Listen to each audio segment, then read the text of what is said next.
We really hope you're going to enjoy this film, which is about how and why innovation came about in climbing hardware as a result of the demands of gritstone climbing in the Peak District, and the way in which the protection which it afforded affected overall British climbing standards for many years following.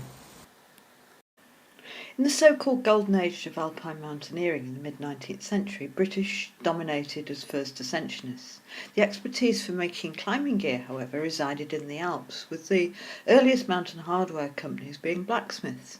This included companies like Simond and Grivel, which were both established in the early 19th century to make local mountain communities agricultural and other equipment. And they diversified into specialist mountain hardware as mountaineering took off in the Alps in the 1860s. Expertise also came from the growing number of mountain guides whose skill lay behind the successful ascents. It was they, not generally the British climbers, who understood what was needed and what was possible in technical mountain gear. The growth of technical climbing, first in Saxony and then in the limestone regions in the Eastern Alps, created new climbing needs for artificial aids, including pitons and carabiners in the late 19th century. The use of these aids were largely rejected by the British, who believed they broke the rules of the climbing game. Little technical gear, from rucksacks to climbing hardware, was made in Britain before 1960. Until the First World War, mountain climbing in the UK had been the preserve of a wealthy, public school educated social elite. But during the 1920s and 1930s, there was growing enthusiasm for outdoor activities among lower middle and working class people living in industrial conurbations, especially in Manchester and in Sheffield. Easy train travel and unemployment during the Great Depression swelled the numbers walking and climbing in the Peak District gritstone. Leading-edge climbers often became lead user innovators. They used what was at hand and adapted for their own purposes. They would weigh up what's needed to solve a climbing problem and what was possible given materials and skills, as we see Don Willans doing with the box tent. Working class lead user innovators in the Peak District identified new climbing and equipment needs. They were socially and geographically separate from the established climbing elite, and so they did not know what they were not supposed to do. The rock and conditions were different from North Wales and the lakes where the elite climbed, and this led them to develop protective gear which significantly raised standards. John Brailsford is just such a lead user innovator. An orphan from Sheffield, he was introduced to the outdoors by the Scouts and through Outward Bound, and was apprenticed to a Sheffield steel company. His experience of the craftsmanship of steel making has stayed with him for life. Chockstones were already being used for protection in the 1940s. We'll show you next how John Brailsford's manufactured nut took protection to a whole new level. Nuts were an alternative to the piton and didn't damage the rock. The origin was simple and came from the practice of using small rocks to jam the rope to avoid untying and retying on climbs. Many climbers worked in engineering works and collected nuts from work, and even the Snowdon Mountain Railway. Exactly who originated the machining of engineering nuts into climbing nuts is unclear, but the first manufactured nut was made by John Brailsford. The nut raised climbing standards in Britain, as previously standards had been constrained by lack of protection. Here John Brailsford tells Mike Parsons the story of the acorn and the moac, the first manufactured nut. Because partly we started climbing in the quarries and there weren't as many natural threads because it was rock that had been worked. What there were these cracks, such as Limpopo Groove and Great Harry. They had these little keyhole-shaped holes in them. So if you got something to drop in the keyhole, you could easily get it out again. That is to say, you could get it out again. And if you got 2 or 3 of these things in, then you were bomb-proofed. And they were much better and much less fiddly than like placing either machine nuts or placing pebbles. And it just struck me that these things gave you 2 options. the nut and the acorn itself.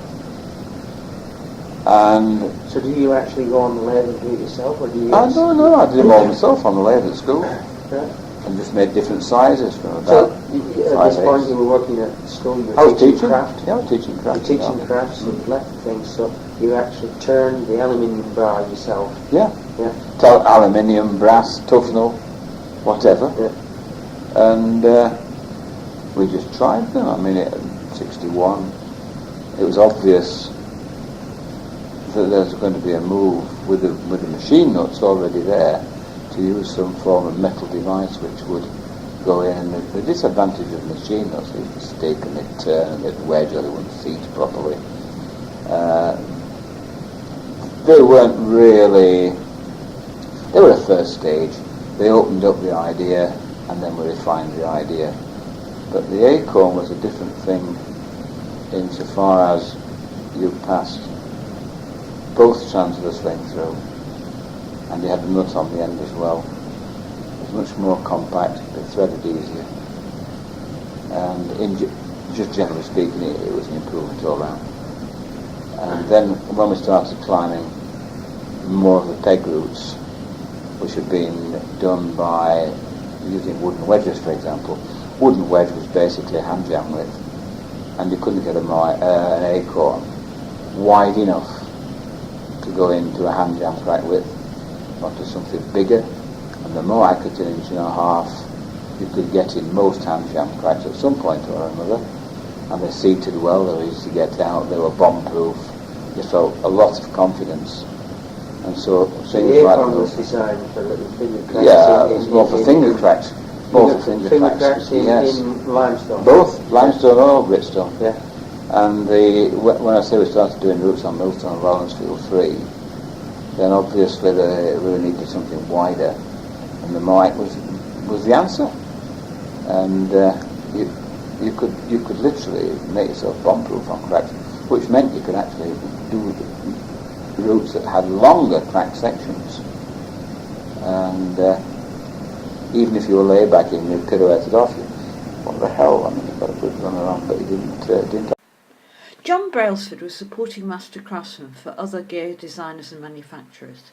These included Clogwin climbing gear, and he also received a royalty from Mo Antoine's Snowdon Mouldings on the Curver axe for many years.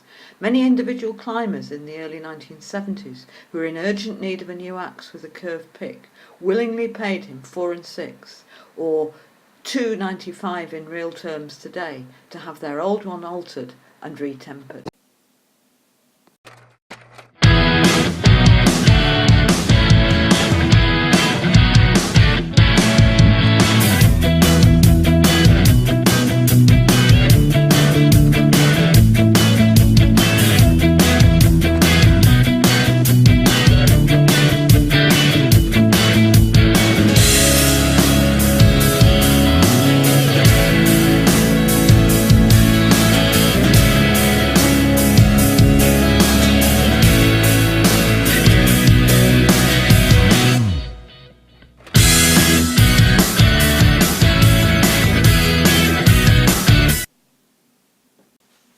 All this has of course left a legacy for climbing and for hardware innovation today.